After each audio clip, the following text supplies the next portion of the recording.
So imagine a crime generates millions in cash. Now what? You can't just walk into a bank and deposit it. That's a huge red flag. That money is dirty, and it needs to be cleaned. Today, we're diving deep into Nepal's main weapon in this fight, the Asset Laundering Prevention Act. Let's pull back the curtain and see how it really works. Right? This is the fundamental problem every criminal has to solve. How do you take a pile of cash you got from something illegal, like corruption or smuggling, and turn it into money you can actually use without getting caught? The answer to that question, that whole process, is what we call money laundering. At its core, it's all about creating a disguise. It's a complicated shell game designed to break the link between the money and the crime that produced it. The goal is to make dirty money look clean so criminals can spend it freely. Okay, so here's our roadmap for today. We'll start with the basic problem, cleaning dirty money. Then we'll get into Nepal's specific legal solution for it. We'll look at the gatekeepers, who are the first line of defense, then the government watchdogs who enforce the rules, and finally, we'll see what happens when you get caught, the real price of the crime. So let's kick things off by really digging into the problem this law is built to solve. We're not just talking about hiding cash under a mattress here. It's way more sophisticated than that. It's about changing its entire story. And that's the absolute key. The ultimate goal isn't just to hide the money, it's to give it a brand new, totally legitimate-looking identity. It's like a financial witness protection program, allowing criminal profits to just melt into the normal, everyday economy. Now, to fight a problem like that, you need a seriously strong legal foundation.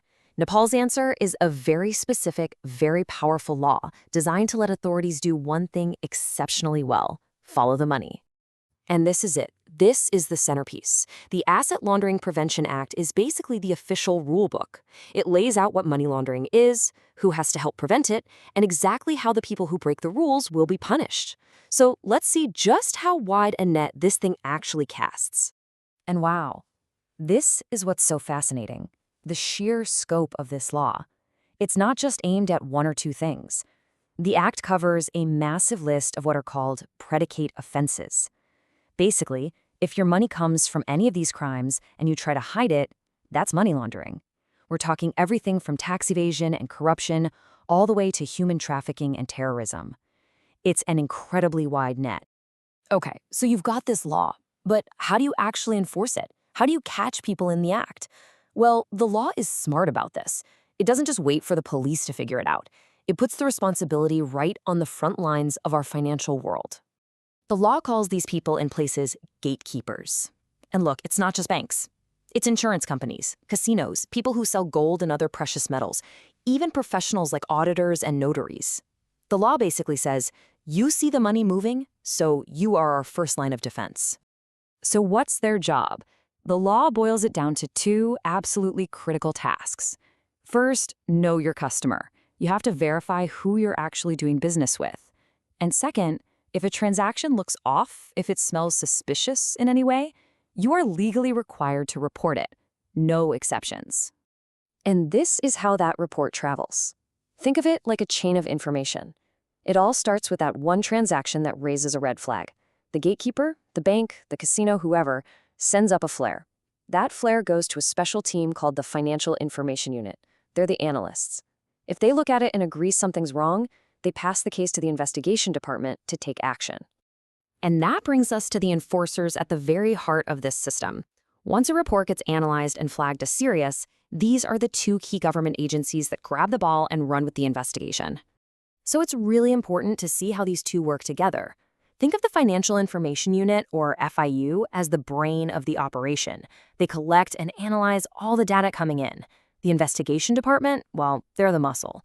Based on what the brain tells them, they have the power to go out, investigate, freeze bank accounts, and even make arrests. And believe me, the law gives them some serious teeth. This quote is pulled directly from the Act. It means investigators can go into pretty much any place they need to, and they can seize whatever they think is evidence. This isn't a polite suggestion, it's a powerful mandate. Okay, so what happens when the investigation is over and someone is actually found guilty? The penalties are designed to be tough, to put it mildly. First up, you've got jail time. For an offense as serious as financing terrorism, you're looking at 1 to 5 years behind bars. For other money laundering offenses, it's typically in the 1 to 4 year range. But it doesn't stop with prison. The financial penalties are designed to sting hard. For most of these crimes, the fine is equal to the entire value of whatever you laundered. So if you get caught cleaning 10 million rupees, you're facing a 10 million rupee fine, on top of going to jail. And here it is. This is the final knockout blow.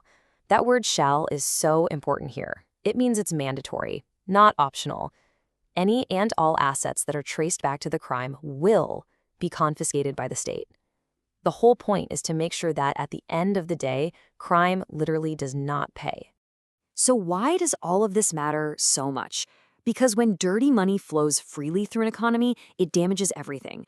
It corrupts markets, it fuels even more crime, and it makes people lose faith in the system. Laws like this aren't just about catching crooks. They're about protecting the stability and fairness of the entire financial system for all of us. Which leaves us with a final big question to think about. Money laundering isn't a local problem. It's global. Money can cross borders in the blink of an eye. So while this act gives Nepal some powerful tools to fight the battle at home, how effective can any one country really be against a criminal network that spans the entire globe? It just goes to show you the immense challenge of keeping our financial world secure.